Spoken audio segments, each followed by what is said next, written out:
The NHL Trade Deadline has come and gone. We saw some big moves and some not so great moves at the same time. Everybody's still pissed at Las Vegas. And Boston traded for the guy who told them to go screw themselves a couple years ago. So it's been a fun trade deadline, and we're here to talk about it today. Brandon, how you doing today? I'm doing pretty good. A little tired, but I didn't really get a whole lot of sleep last night. But I'll get going on that here. Probably gonna be taking a nap or something after this, or to the gym. Who knows? Something of that nature. Yeah. Aaron, how you feeling about your Rangers? Oh, well, we have the most handsome guy playing third line center in Wenberg, so that's pretty cool.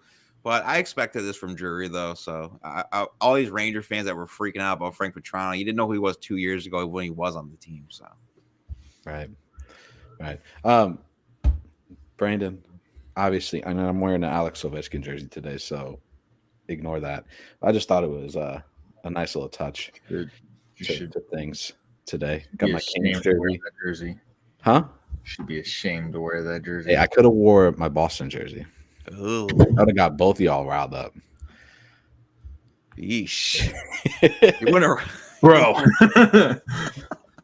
No, it's a Winter Classic jersey from 2016. That sound right? Was it your Patrice Bergeron? Yeah, it's Tyler Seguin was still on the Bruins, so that was Seguin one. That gives you an idea how old the jersey is. It's aged a little bit, and it has the All-Star. This one back here, it's All-Star game, Carolina, a couple years ago, a while back also, because that's Eric Stahl. Oh wow, yeah, throwback. So there's a little bit of old jerseys there. Just slightly. Brandon, what do we think about the Blues not doing a thing? Actually, scratch that. They did. They traded Malcolm Subban to the Columbus Blue Jackets for future considerations. I didn't even know he existed. Still, I know that's the last he was in the AHL affiliate. Yeah, he was with the Springfield Thunderbirds. Oh, yeah, okay. Last time I saw him was in Chicago. So. Mm-hmm. Yeah, over the summertime. I mean, future considerations, that could be pretty much anything, but I honestly kind of saw this coming from the Blues, that they weren't going to really do much of anything. I figured they might have had one or two moves that they were going to probably try to do, but seeing Army come out and say that they're going to stand packed with what they have and see where they can go, it doesn't surprise me. I felt like the people that they wanted to try to move were going to be kind of big for the trade deadline. So I more or less see Armstrong and company doing something over the offseason. I mean, we talked about that briefly this past week whenever I was on with Aaron and Jerry on their podcast for the Rangers and Blues. But yeah, I was not surprised about this for the Blues. Yeah, I not necessarily surprised either that they decided not to move anybody. With all the talks of Buchnevich and being moved, Marco Scandella, some of the not bigger names, but some of the more popular names that were.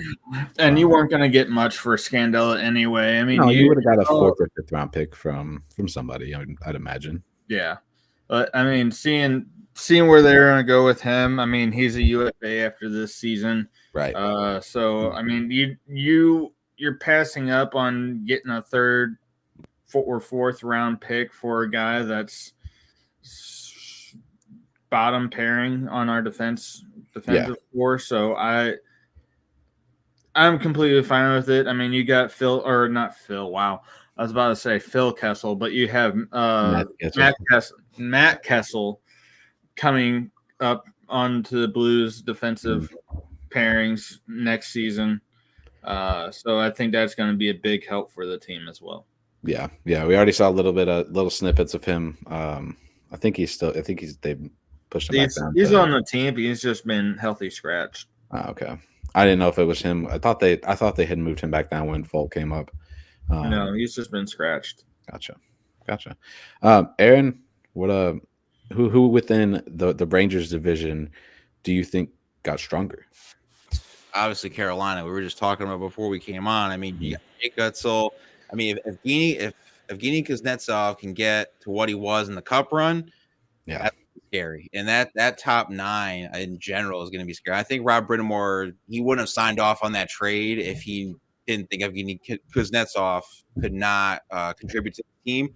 So, that first line is going to be nasty with Jake Gutzel. I just am curious as to if Jake Gutzel is going to re-sign there because he is a free agent after this year. right. So I don't know if they want to do that to be a rental or if they really think he's going to stay there. But the fact that they did that, though, kind of put a smile to my face because Sidney Crosby was so distraught that his buddy got traded that he doesn't know what's going on in Pittsburgh.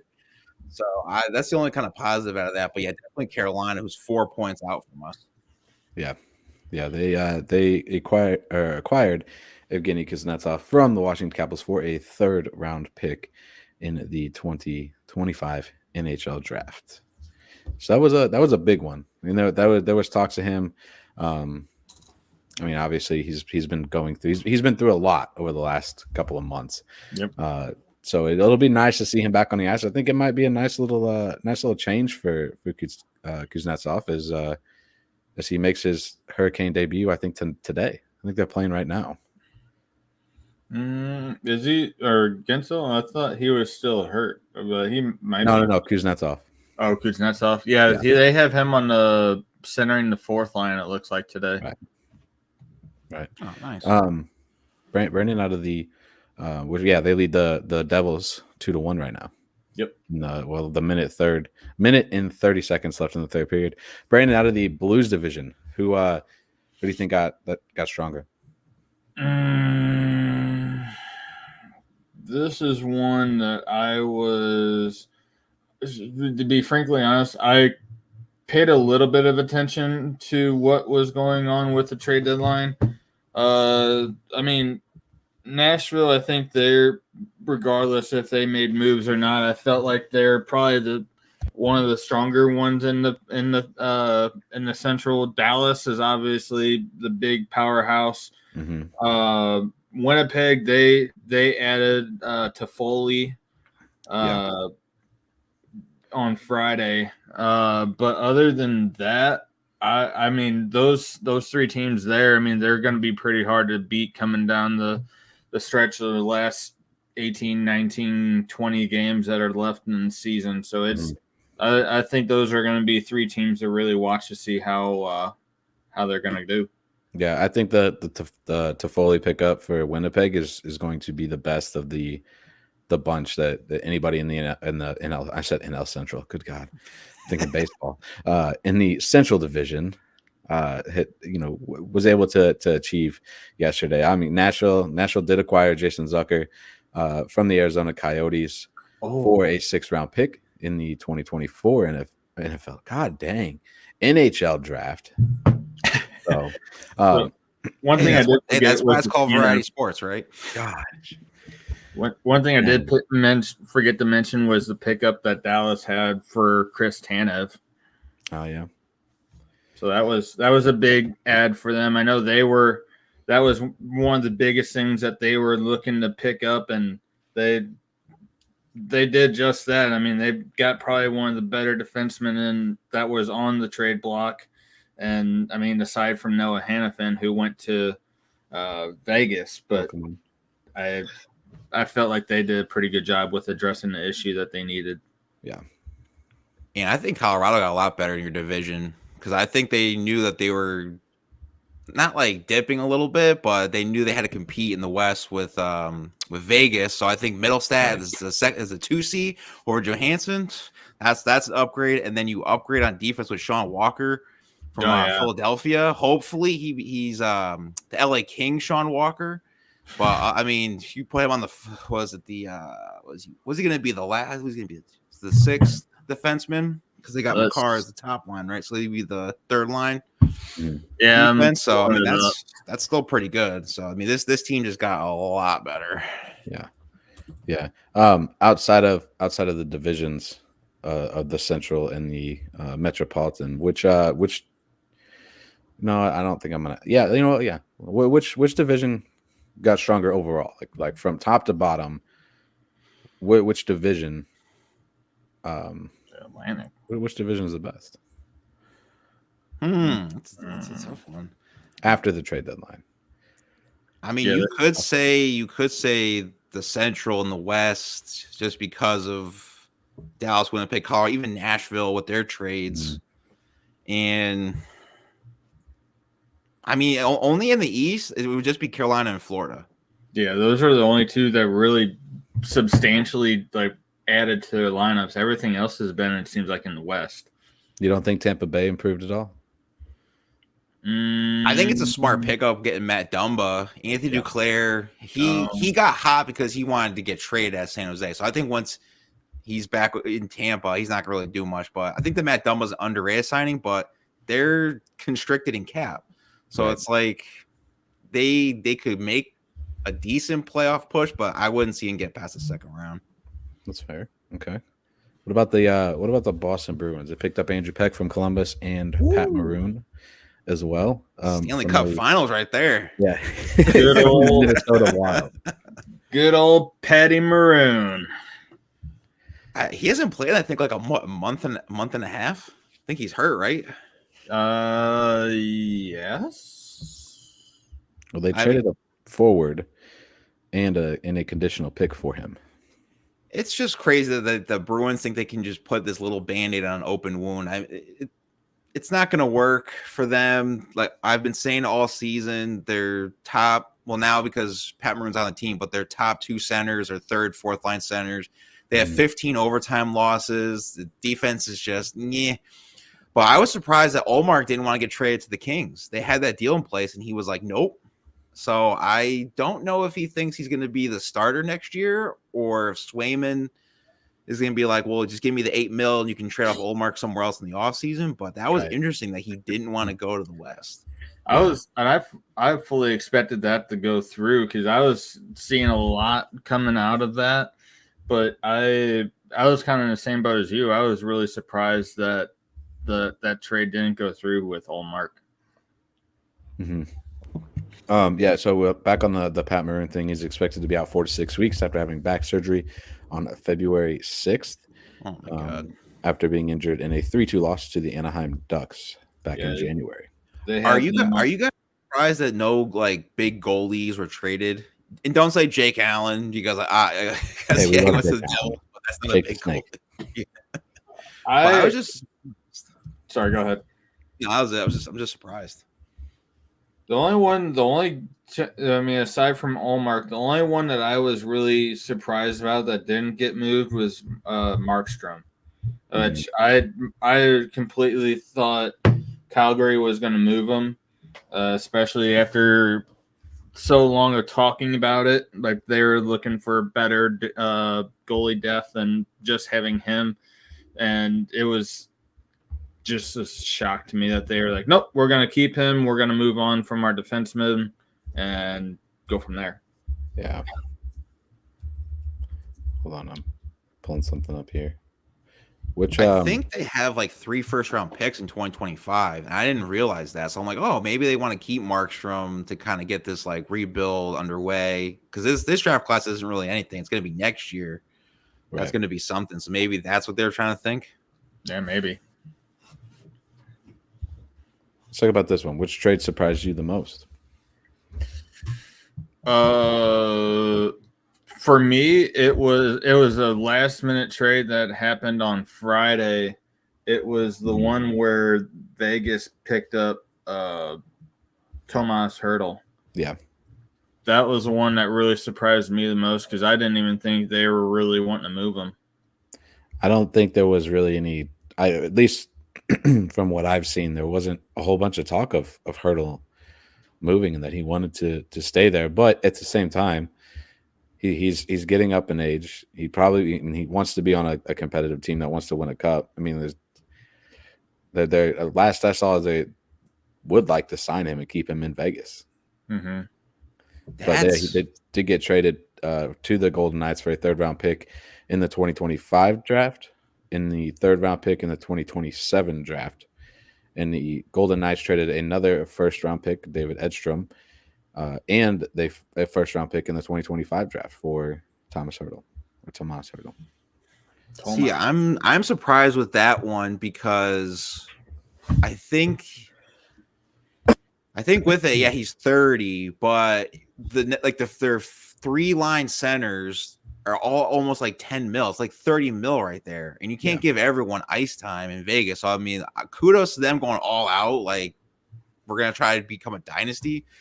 But that one was just weird for Vegas acquiring that because he had, I think, 7 or 6 more years left on his deal in general. So that was odd. Good though for the Sharks to really try to get this rebuild going. But yeah, well, they made some trades too. I mean, they got rid of goalie Vanacek in the 7th round pick, and they sent him to New Jersey for Capo.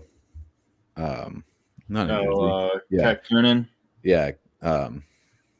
Kokkonen. I need to get better at the pronunciations. Goodness.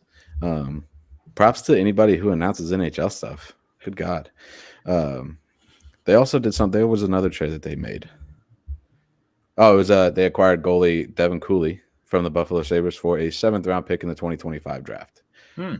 They also traded defenseman Nikita, how do you say it? Okuktuk from the team from San Jose to Calgary for a 5th round pick in the 2024 draft. So they made some moves, and they were buyers and sellers at the same time. They should have did this last year, but yeah, one of the worst teams in the NHL this year, buyers and sellers.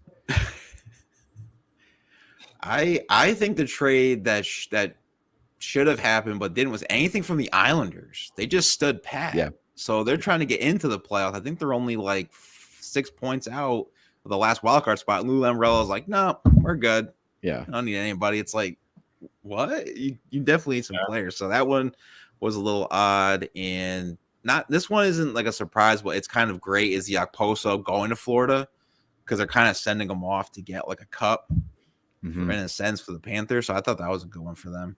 Yeah. Yeah. Any other trades that surprised you at all?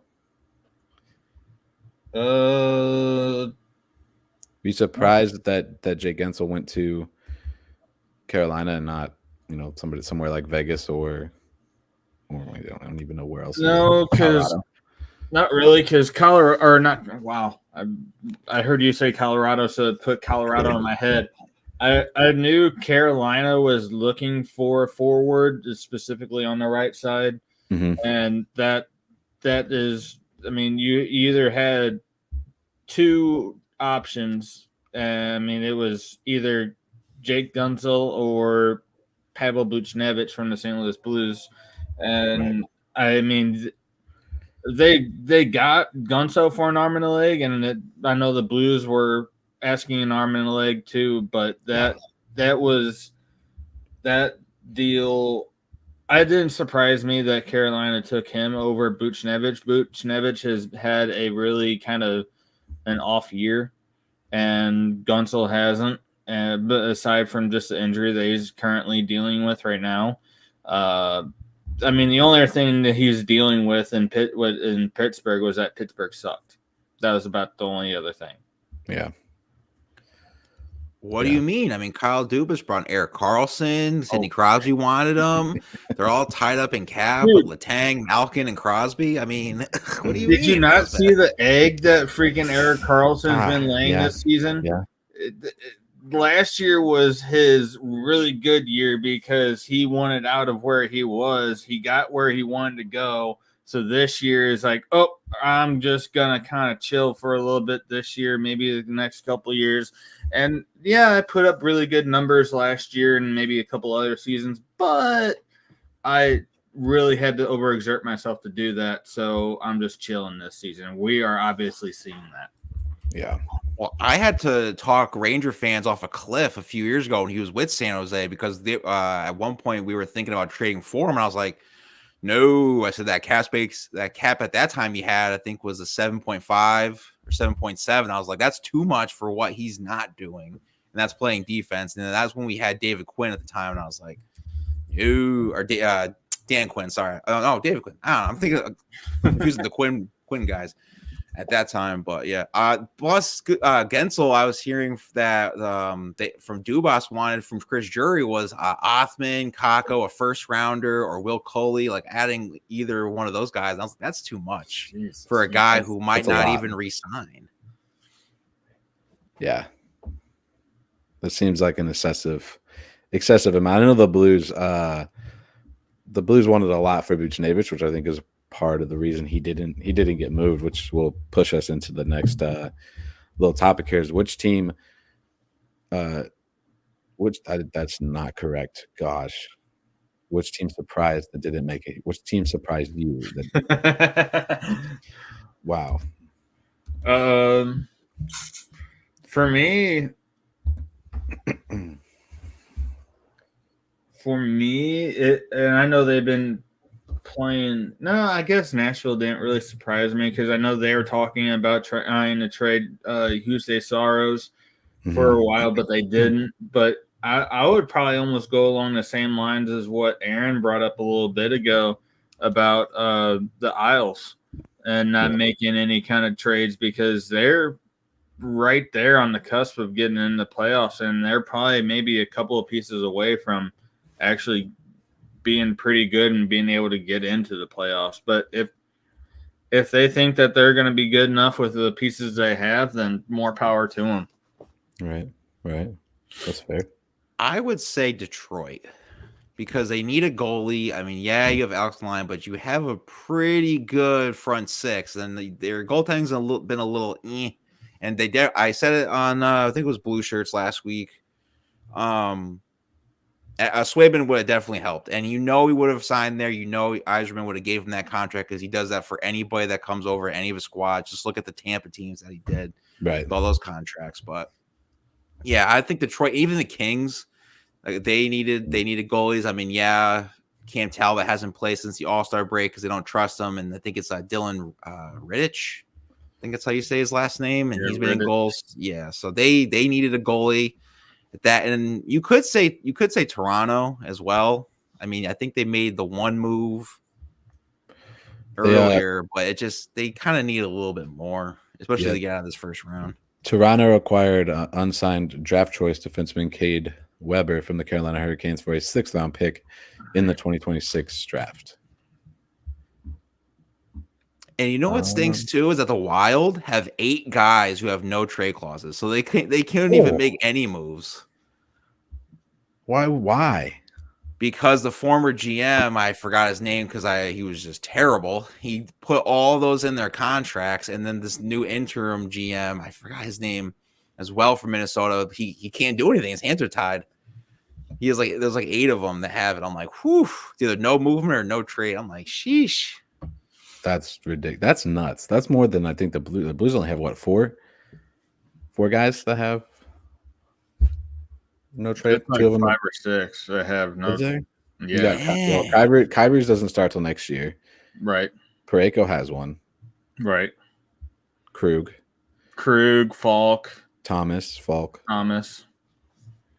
I think that's it. I gotta look. I think it's just 4. I am surprised that the Blues didn't. I'm not hugely surprised, but I'm not surprised that the Blues didn't trade anybody. But again, if you look at some of the restricted free agents that they're going to have at the end of the year with Kapanen, Scandella. Who else is there? There's another guy. No, not Neighbors. He's not an RFA. Alexandrov is going to be a RFA after this season. Yep. Who's the one guy he was in Pittsburgh? Not Pittsburgh. Alexandrov and Perunovic were the only ones this season that are going to be RFAs. I thought there was somebody else. There was another. He went down. He struggled. They sent him to Springfield for a little bit.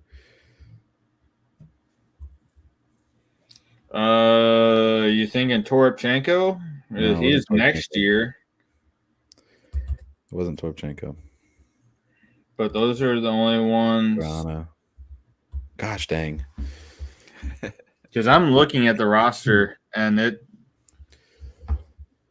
But But I yeah, thought there was another guy. He signed a couple of years. Well, he was somebody let him go for just poor performance, and then the Blues signed him towards the end of last year. It wasn't Kapanen, it was the other guy. oh, are you thinking of I can't think of his fucking name right now. They put him on waivers, and then he went to Springfield. Jakub Vrana. That's who you're talking about. That's it, Vrana. I believe Vrana is another one who will be a restricted. Yeah, but the Blues have done set sail on the Jakub Vrana. Oh yeah. Idea of him being a good enough player to be suited up for the Blues. Yeah. Trying to think here. How annoyed are you with Vegas and their whole? A lot of people are calling it a scheme because it's happened the last couple of years in a row that Mark Stone and some of their bigger contracted players managed to go on the long-term IL right at the trade deadline. I mean, if it's in the rules, I mean, if they're, it's almost like Bill Belichick in the NFL. He uses those rules that are in there, and people don't like it, but it's like, hey, he read the rule book, so he knows how to manipulate. So if it's in there, kudos. And plus, too, this is an expansion team that right off the gate has been a 2 Stanley Cup Finals. Mm-hmm. It's in a big market. You'd think Gary Bettman wouldn't want this to happen or to create another like dynasty. As much as I like to see Tampa keep running through people, I kind of want to see some fresh meat going around in the NHL to make it more interesting. Damn, the Knights, they're at 105 million. So it's 105. I saw it was like 921 at that point. That might be including Mark Stone, but that's, okay. So Mark Stone is what? Because he's 9.5, right? Mark Stone. So yeah, that would make sense. That would put us right at about the 97 million. And it won't count against the cap once he makes the playoffs, so it's all good for them. But does that hurt you guys in the West that this team has done that? Because we ain't making the playoffs anyways. I know that. I'm just saying, like in general, because it's happening in the West more than in the East for me. I mean, yes and no in that perspective, because they're in the West, but the Knights are in the Pacific Division, whereas we're in the Central. So it hurts us, but it doesn't hurt us right away. Right. If that makes sense. Yeah, it's like a double-edged sword. I mean, realistically, though, Tampa Bay was doing it before Vegas was. Exactly. They did the same type of stuff when they went on their cup runs a couple of years ago. They were doing the same type of stuff. Vegas looked at it and was like, oh, we can do that too. And it makes a point. Every team can do it. Yep. If you're able to do it, every team can do it. But at the same time, not every team can do it. Yeah, and Tampa had that scheme where they were grabbing Ranger players that would get hurt like that. Yeah. You had Ryan Callahan who was getting hurt a little bit. Mm-hmm. Steven Stamkos, when he got hurt, they used that. Yeah. And Ryan McDonough was getting hurt around there too. So they knew what they were doing. Dan Girardi, when they signed him to that first cup. Yeah. Yep. So it's crazy. I don't think Gary Bettman will ever change that rule just because it doesn't really put too big of a disadvantage in the NHL. Right. If you think about it, like, it could be a stacked team, but it looks like in the West, though, there's like 6 teams that can come out to make it to the Cup. So it's like, Vegas improved, but so did their, Colorado, I guess Dallas, if you want to say it, because the Tanev trade. I think the Oilers should have did more than just get Adam Henrique, but they got Troy Stretcher from the defenseman from Arizona. Oh yeah, I forgot they got him. Yeah. Okay, well that's not too bad then. No, he's a solid defenseman. Nice eat up the minutes type of guy. Did you guys like the Keith McDermott trade that the Devils did because they didn't want what's his face to get beat up again by Matt Rempe? Which one? I'm looking for it. It's like a McDermott or however he is. That guy is a from Colorado, and he plays like a forward defenseman thing, but he's there just to kind of be like an enforcer. But I make fun of it because they traded it after Rempe beat the crap out of Ryan Reeves. I'm trying to look at it. It wasn't Ryan Reeves. It was the other guy. Yeah, no, it was he didn't fight him. He just beat the crap out of him. It was I can't think of his name. Yeah, you talk about this the Devils acquired defenseman Curtis McDermott from Colorado for forward prospect Zakhar Badarov and a 7th round pick in the 2024 NHL draft. Yeah. They're just using them just to be like an enforcer, but yeah, he's like a legit like a Derek Bugard enforcer, not like a Ryan Reeves. That's an interesting one. Do you think Tony DeAngelo will get picked up by anybody? I saw that Carolina cut him. He's not like a bad defenseman, but I didn't realize with Philadelphia he had a minus 26. Yeah, that's not for good. them last year, but with Carolina he had like a plus 31. Yeah, so he turned it around when he got to Carolina a little bit. Yeah, a little bit. I'd imagine somebody probably will. It'll probably be, a team like you mentioned, Detroit, who could use a defenseman like that. He feel like he would fit in with Detroit's style of play. It's kind of similar to the way, at least I think it's similar to how Carolina plays a little bit. It's kind of like that like rough house, fast paced. We're gonna get the puck in the crease kind of play, but we're still a very defensive, solid team. Yeah. So I think he could be a good fit there in Detroit. If anybody picked him up, I could see it being Detroit. Yeah, I can see that too. But he'll probably go to Vegas. So yeah, everyone's just on the Vegas train. So with Vegas doing everything, as we keep talking about them, does this hurt Vancouver? Because they didn't really make too much moves. Absolutely. Like they did what they needed, but they kind of stood pat. Absolutely. Yep, I would say it does. Because I mean, they didn't make any big because I know they were in the Gensel trade trade talks for a little bit. They were also in. Who else was it? There was another forward that went somewhere else. Damn it! Who else was it? I thought there was another guy. I know it wasn't Buchnevich. It was God. Can't count Thomas Hertl because nobody knew that he was actually going to get traded. Nope. I don't think. Besides people around San Jose no one did the organization. So. That's pretty much San Jose saying, hey, we're ready to just blow this year up so that way we can get a top round pick. Wasn't it Elias Lindholm? Was that the trade? Possibly.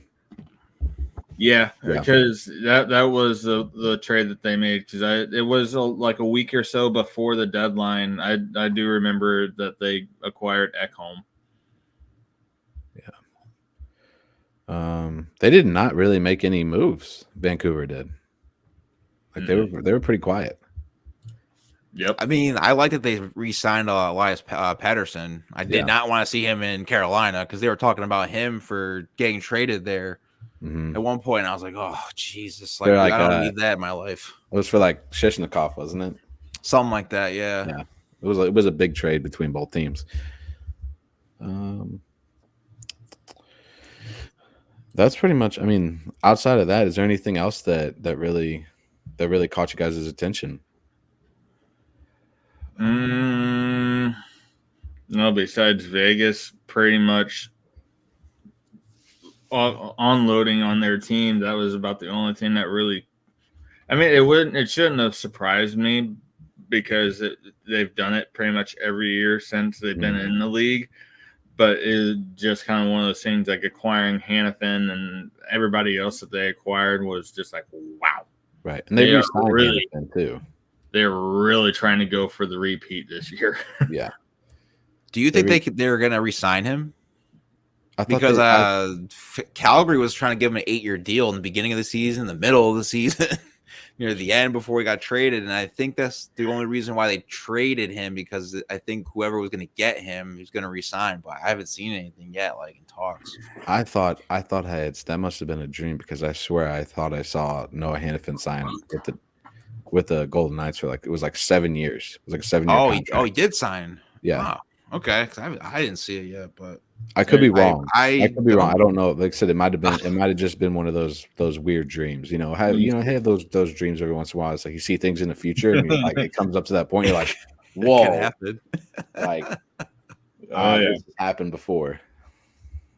I'm looking up, but I swear they signed him within the next day or two. Who, Hannafin or Gensel? Hannafin, because that was the big thing for Calgary at least. But I did like Nashville. What they did just kind of stood pat, but didn't trade away Soros. So because they're in that hunt. I mean, Barry Trotz knows what he's doing, and I think I'm probably thinking of it happened in the beginning of the season, but the Anthony Bevalier on the first line for him, I think that's really good for Nashville at least because he has the Barry Trotz connection. Right. I don't see anything about that, so it was probably just a dream, and it's probably going to happen within the next couple weeks. Oh, geez. So they're closing on a deal. Maybe that's what it was then. Okay. On an 8-year, $60 million deal. Yeah, they're closing on it, but it's not set in stone yet. It won't happen until after the offseason or till the season's over when they can move some people. I've seen that Marshall Scholl probably won't be back in Vegas either. Who? I can see that because he is a free Scholl. agent this year, and they don't really need him. Yeah, good player, but yeah, I think they'll need him. Well, he just the Vegas is good at making those kind of deals, and then when they find somebody younger and can give them the money to keep things fresh, that's what they're going to do. They'll drop those guys. Like as important as Mark Stone is, at some point it's going to happen where they get rid of Mark Stone. Oh, they have to. Oh, well, until they can't do the LTIR. True. Then they'll get rid of him. Yeah. Yeah. I will say, when the Blues put Falk on long-term IR, even though it only lasted 2 weeks, I was like, yes, this is great. And then they were like, oh yeah, Justin Falk's coming back today. I'm like, damn it. That's why I put that. You and I were thinking the exact same thing whenever they put him on LTIR. I'm going, that's $6.5 million that they're just freed up. They can really go out and make something happen. And then it was a week later, or not even a week later, that they said, "Oh, he's coming off IR." I'm going, well, there goes that idea. Just throw it all out. Throw everything out. Yep. I heard this on Barely Hockey this morning when I was at work. What would you guys have thought if they traded Sidney Crosby to Colorado? Just because of how distraught he was at Pittsburgh and Kyle Dubas. How much you want to? Oh, what was your question again? And then I'll say my question. Mine was, what would your thoughts have been if Kyle Dubas was like, you know what, you don't like what I'm doing, just trade him off to Colorado, Sidney Crosby? I would have cried.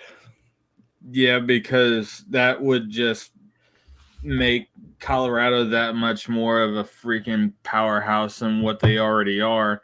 Yeah, on top of already having McKinnon, Rantanen, Lincoln in. They have so many people with a less little bit of their name in their name that it's annoying. But I never thought of it like that. Yeah, you got McKinnon, Rantanen, Lincoln, Nikushkin. There's probably a couple other N's in their freaking names in their fucking team that is just really, really Colorado. You had to do this, but no, that would soil all my hopes and dreams because Colorado's in the Central Division with the Blues, so fuck us. In a way, that makes sense. Gosh dang, that would be awful. It wouldn't be awful because you would get to see Crosby play more before he, even if it would only be for a couple of. I don't even know if they play the Blues anymore the rest of this year. I think they're done playing the Blues. In Pittsburgh? No, Colorado. No, I think we're done playing them. Yeah, the whole everybody plays everybody. You only play your division guys 3 or 4 times. Yeah, a season, which that could be a topic that we talk about later on in a different episode. Look at that. Brainstorming while we're brainstorming. The question that I had was, since they didn't trade him during the deadline, who's to say that Pittsburgh may look to trade Crosby during the offseason or close to the draft? I don't know if they'd do that. I think if anything, they would let him finish out his contract and then just kind of be like, "Hey, we're gonna move on from you." I could see them getting Malkin before him. Yeah, more that's likely. true. Yeah. Which is sad because I've gotten to a lot of arguments where I've said I think Evgeny Malkin is just as good or even just a little bit better than Crosby, but that's because I just don't like Sidney Crosby. Mhm. But I've gotten a lot of slack on that. But I'm just like I feel like he's better, but that's just me. That's fair. That's fair. All right, let's finish this out here today. Is like who won in your eyes? Who won the trade deadline? Just give me one team who you think won the trade deadline. Colorado. Vegas. I can't pick Vegas. Everyone's gonna pick it, so I gotta go Colorado. Colorado, okay. Outside, I mean, we kind of already talked why, but yeah. I think Florida pretty much won it. Like they're already a juggernaut, and they just got even better with Tarasenko, who was like, "Oh, just send me to Florida because I don't want to go anywhere else." And they get a post on the fourth line. Yep, that's gonna be clutch for them. So yeah, no, I'd probably go with Florida in the East, and then Colorado in the West. For me, I would probably say Carolina. With getting Gunzel, I'd say they might be probably ironing out their lineup pretty well. Yeah. In the West, I mean, they're already doing pretty well as it is. And no, I'm not going to say Vegas, but I'd say probably Dallas because they looked for whatever they were wanting and they got it. And they were just looking for defensemen, in which they got in Chris Tanev. So yeah, I would say that they did a pretty good job with what they wanted out of the deadline. Yeah, I like what Dallas did. I think that they kept themselves in a spot not to just contend for the Central, but to also contend for a cup. They're currently leading the Central right now. So they had to keep up with what Winnipeg and Colorado and even what Nashville did. Even though Nashville necessarily didn't have a huge trade deadline, they still got guys that they needed that are going to help probably get them to the playoffs at this point. In the East, I think it has for me. I think Florida. I think Florida really improved themselves and got some of the guys that they really wanted to get and to help them get their first. What is it? Would be that first Stanley Cup, right? No, it wouldn't. Yeah, it would. Yeah, it would. Tarasenko is a big key addition. It kind of takes a little bit of pressure off of some of their guys like Bargoff and Kachuk and Reinhardt. So that's a nice little addition for Carolina. Yep. Last question of the day. There'll be no trivia today. Unless you want trivia, then I'll give you a quick trivia question. Who lost? Who lost? I'm going to have to go with the Islanders in the East because Lou Lamoriello, I don't think has made a trade in like 4 years at the deadline. So that's a loss, especially if you're trying to get into the playoffs. He's still holding on to those glory days in New Jersey. I don't know why, but just keep doing what you're doing up in I guess at the UBS Arena. And then for the West, got to go with the Kings. They should have did something, especially with everyone else in the West just upgrading and getting better. And they're I think, are they tied for the second wild card or like a point or two out? Like they're not too far off. They're third in the Pacific right now. Oh, okay. They're 75 points. Oh yeah, okay. Well, they definitely should have did something. Even if you couldn't get Allmark, I'm pretty sure Swayman would have went because you would have just wrote him a blank check. But they definitely should have did something. Vegas currently holds the last wild card spot. That's insane. Yeah. Probably not for long after the additions that they just made. Yeah. They're behind Nashville by 4 points.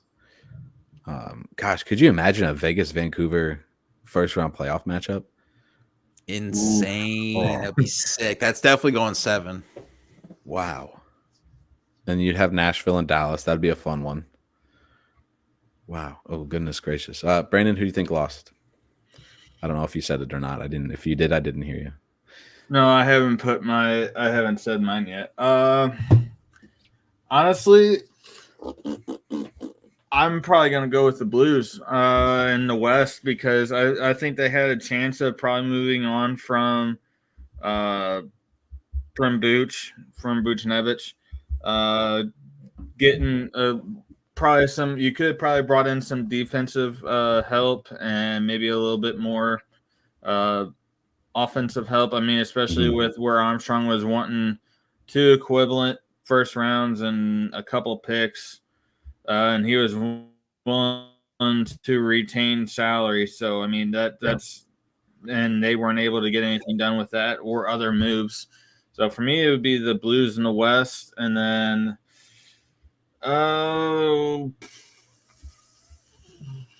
in the East, I would probably go with honestly, I think Aaron said it earlier, but Detroit, because I think Detroit could have probably done a little bit more than what they did, and I don't think they really did much of anything. And they're in the first wild card spot currently at 72 points. So I think that if they felt like they had a really good chance of making a run, I feel like they could have added a few more pieces than what they already have. Yeah, I agree. I think Detroit could have should have done a little bit more. Kind of like Vancouver, and I don't want to compare Vancouver and Detroit, but it's kind of like Vancouver and Detroit. Like they should have. You would think they would have done something to, like, kind of boosted themselves into that, like a for sure at least wild card spot, even though they're only 2 points out of. No, scratch that. Wrong division, right? Yeah, wrong division. They're 8 points out of the 3rd place position in the Atlantic right now. Detroit is. I was thinking they were in the Metropolitan, which is probably where they should be. But hey, no, they need to go back out west. No. Well, actually, it wouldn't be bad. You know, I'd be fine with it. If they did do something like that, where they moved Detroit back to the West and they moved Chicago to the East, I would be totally fine with that. I had another weird dream like that, and that St. Louis got moved to the Eastern Conference with a team coming to Salt Lake City.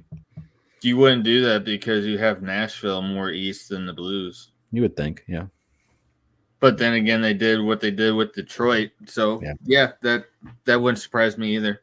Mm-hmm. It was it was weird because it was like Eastern Conference matchup, and there was a hat the other day that I saw. I think it was just a misprint by Fanatics. Surprise, surprise. Was it small lettering? No, it was it was a Blues hat with the Eastern Conference logo on the side of it. It's like, oh, are you a prophet? Like, huh? There was a picture somebody posted on one of the Blues notes. It was one of the Blues like Facebook pages and whatnot. It was a picture of a Blues hat with a Eastern Conference badge on it. I was like, that's really interesting. For me, at least in the West, I think it's gotta be St. Louis, and I think even Seattle. I think Seattle could have done a little bit more to push themselves into a playoff spot, especially being right there still. Only being a couple points from Vegas at 60. They're sitting at 67 points right now. I think Seattle could have done a little bit to kind of help themselves get a little bit more into a playoff race, and I